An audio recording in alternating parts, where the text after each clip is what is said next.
کو مار کر کھا جاتے ہیں، مار کر کھاتے ہی نہیں ہیں بلکہ ان کی غذا ہی وہی ہے کہ بڑے جانور چھوٹے جانوروں کو، خواہ وہ خشکی کے جانور ہوں یا سمندر کے جانور ہوں، یہ چھوٹے جانوروں کو کھا جاتے ہیں۔ تو اب یہ بتلائیے کہ یہ دنیا کا جو یہ سارا نظام ہے، یہ دنیا کا جو سارا مشاہدہ ہے، یہ کیا کوئی یہ کہہ سکتا ہے کہ یہ ظلم ہے کہ بڑا جانور چھوٹے جانور کو کیوں کھا جاتا ہے، یا چونٹی خور جانور چونٹیوں کو کیوں کھا جاتا ہے، یا مکڑی مکھیوں کا شکار کیوں کرتی ہے، یا چھپکلی وغیرہ بہت سارے جانوروں کا شکار کیوں کرتے ہیں، بندروں کو چیتا کیوں کھا جاتا ہے، جنگل میں شیر بھیڑیے تیندوے یہ سارے جانوروں کو کیوں کھا جاتے ہیں، یا بلی چوہے کا شکار کیوں کرتی ہے۔ تو جب یہ دنیا کا سارا نظام یہ ظلم پر مبنی نہیں ہے تو یہ ذبح کرنے کا قانون بھی یہ ظلم کی بنا پر ہرگز بھی نہیں ہے۔ جب انسان کسی جانور کو ذبح کر کر کھا جائے تو یہ ظلم کے دائرے میں کیسے آ جاتا ہے، یہ بے رحمی کے دائرے میں کیسے آ جاتا ہے،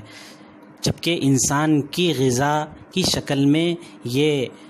کھانے والے جانور ہیں، یہ حلال جانور ہیں۔ جس طریقے سے دیگر جانوروں کے لیے ان کی جو غذا ہے، جب وہ ان کی غذا کو کھاتے ہیں، چھوٹے جانوروں کو کھاتے ہیں، جب وہ ان پر ظلم نہیں ہے تو پھر انسان کا ان جانوروں کو جو حلال جانور ہیں ان کو کھانا یہ ظلم کیسے ہو سکتا ہے۔ اس کے علاوہ یہ بھی بات یاد رکھنا چاہیے کہ انسان کی سر میں جوئیں پڑ جاتی ہیں یا کیڑے پڑ جاتے ہیں تو لوگ یہ کہہ کر کہ ہم ان کیڑوں پر یا جسم پر جو کیڑے پڑے ہیں یا سر میں جوئیں ہیں یہ ظلم ہے، یہ کہہ کر ہم ان کو ختم کرنے سے نہیں چوکتے ہیں۔ تو پھر اس ذبح کو ظلم کیسے کہا جا سکتا ہے،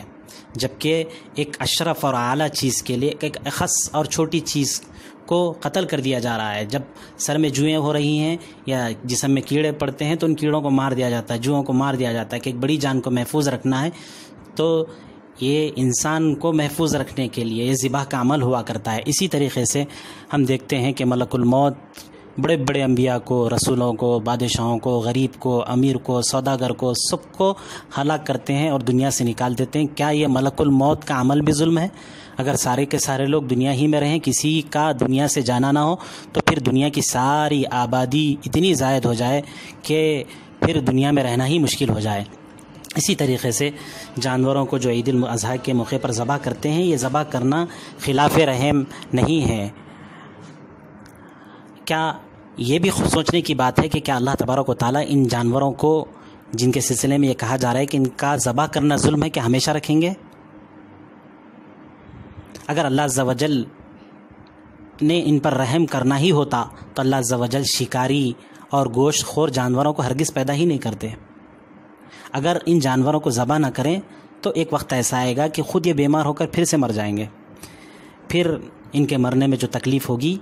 وہ بھی اپنی جگہ ہے، لیکن ویسے تو سبھی کو مرنا ہے، انسان کو بھی مرنا ہے، جانور کو بھی مرنا ہے۔ تو اعلیٰ چیز کے لیے جو اخص چیز ہوتی ہے، چھوٹی چیز ہوتی ہے، اس کو ذبح کر دیا جاتا ہے۔ تو اللہ عز و جل نے ان جانوروں کے ذبح کے ذریعے سے یہ چاہا ہے کہ دنیا کا سارا نظام، اگر یہ ساری کی ساری گائیں، ساری کی ساری جانور، سارے کے سارے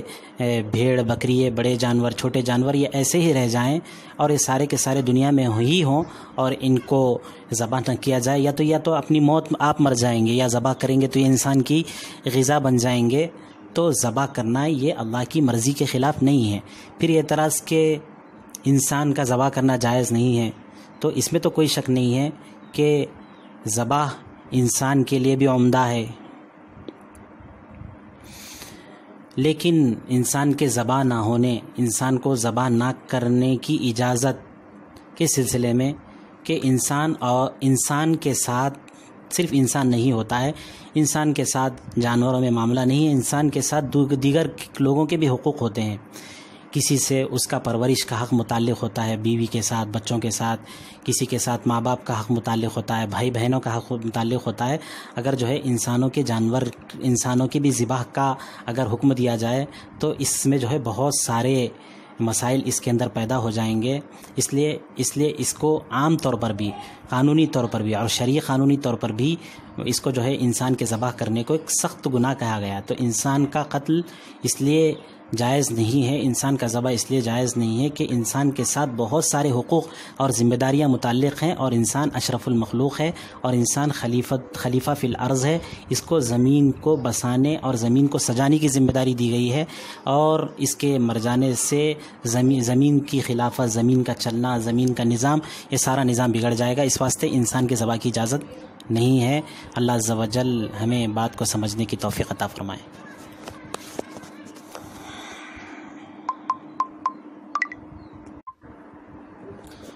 السلام علیکم ورحمۃ اللہ وبرکاتہ. قربانی کے موقع سے